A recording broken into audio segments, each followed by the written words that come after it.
Hi everyone, Dad Boy here, and I'd pretty much love to talk about this album titled Lovely Songs Collection by Lovely Summer-chan. Aika Imaizumi, aka Lovely Summer-chan, is a Japanese singer-songwriter who would kickstart her career back in her high school days. She would make and upload her music onto SoundCloud, which is how most people started back in the day. In 2015, she released her debut album, #Lovely Music, whose set of songs are cute and catchy, but held back by the sort of, DIY homemade production. But things were about to change in 2016, a year later when she got signed to a major label and released her first major label debut album, Lovely Songs Collection, which we are going to dive deep into today. As the title would suggest, this album just screams summer to me. My brain just make this strong association of the music with the images or whatever thing you could think of about summer. And having listened to this album multiple times, I think there's not a single bad track on this thing. Each and every track just contributes, adds some details, nuances, and shades to the overall grand, mellow, vivid, vibrant, and just beautiful summer painting. That is the track list. Take the track 202 for example. The song is set to some plucky, twangy, but also chill and soft strings with a steady drum beat to it, which sonically isn't all that impressive, but it creates this ultimate, impeccable summer mood that I just don't find on many songs. One of those, days that you feel mellow and sad, but in a good way. You know, as people would say, why does every J-rock song sound like the summer? I don't know, this one is on another level. The featured artist, rapper Makura Izumi, did a great job blending in with her sort of quiet and breathy and soft rapping. It was, I could have expected more, but I think it fits well into the overall vibe of the song, so no complaints there. For a little over 5 minutes, 5.5 minutes to be exact, the summer vibe was impeccable and unbreakable. Next, we have the opening track, anata wa tabaco, watashi wa shabon, which isn't any less of a mood. The moment the intro riff kick started, which is an airy and floaty riff, throws me into this state of trance that would then shift into this heavy, nostalgic mood brought on by this main riff, which is twangy, echoey, and sweet and sour, which creates this strong, mellow, and nostalgic sense. It just drenches my entire existence. Listening to this song feels to me like sitting in a traditional Japanese house in a clear summer day that you can see the deep blue sky, drinking a bottle of ramen with my friend. The vibe goes hard and goes powerfully. We also have this song, watashi no suki mono, which means my favorite things. The song is literally an electronic song whose content is a girl or the main character singing about her favorite foods, which is kind of cute. The beat is fluid, lovely, and wholesome. I guess there's not much else to say about this song, so I'll leave it at that. And then within this track list, we also have one of my favorite J-rock song ever, period, which is Bedroom no Yume. Now, to be fair, this is not an original track.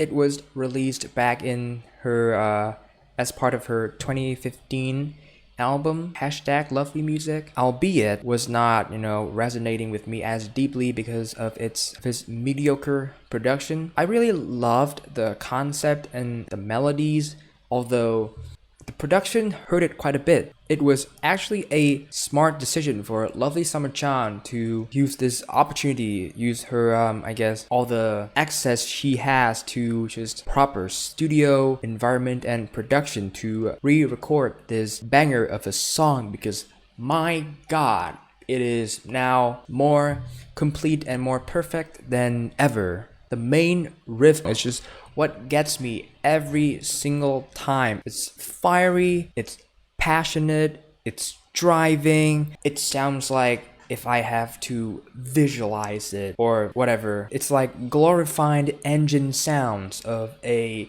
high speed motorcycle that would go on non-stop. I just love it so much. I have zero complaints about the vocal performance on this track too. It's lovely, passionate, a bit breathy, which, gives it this cute girl aesthetic. It accentuates the song. It adds to it more in the personality side of things, which I just absolutely adore. I am enamored with the song, and I don't even know what else I could say about it. Like, it's just good. It's just that freaking amazing. We have another big one in the track list, Tengoku wa Mada Tooi, an 8-minute banger. It is so good. I don't even know what to start talking about it. Like, if I have to clearly get into why this song is so good, then it is because it is the most shoegaze sounding song in the entire track list. Like, shoegaze is one of my favorite genres, I guess. The shoegazy, reverby, and slow burning guitars make for an absolutely satisfying experience. Listening to this song is hyper ultra nostalgic. I could also imagine a footage of me slowly fading into a blue sky shot, with that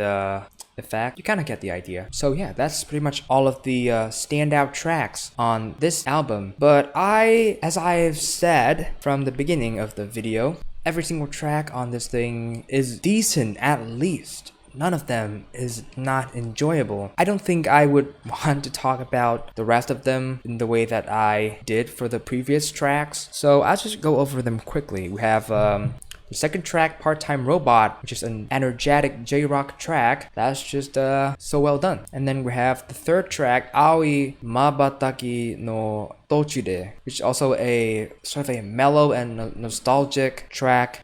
These two tracks aren't very special, but definitely add to the overall vibe, the overall mood of the album. So can't say I complain. And then we have the track Suki no Hikarikata, which is also a good track. And we have Suise, which is essentially a pop song set to this main melody played on a piano / keyboard kind of instrument. This album is pretty versatile in a sense because you not only have rock oriented or rock influenced songs, but also an electronic song, a piano track, which is dope. We have the track Watashi no Uta, which dead ass, my brain just make this connection of this song and the Radiohead song No Surprises. They both share this mellowness, and the glockenspiel thrown in here and there in various parts of the song just it reminds me of the glockenspiel on No Surprises. So I guess that's a pretty neat connection that I like. And then in the track Uonome Sympathy, the outro just low-key sounds to me like a riff that Sex Pistols would play. And for the two last tracks, Okura Nara, the second to last track feels more like a true closer, and the last one, Tobiuo, feels more of a bonus cute track to me. And if I remember correctly, it was also a track that was released back in the 2015 album. So it just made its way back. Correct me if I'm wrong.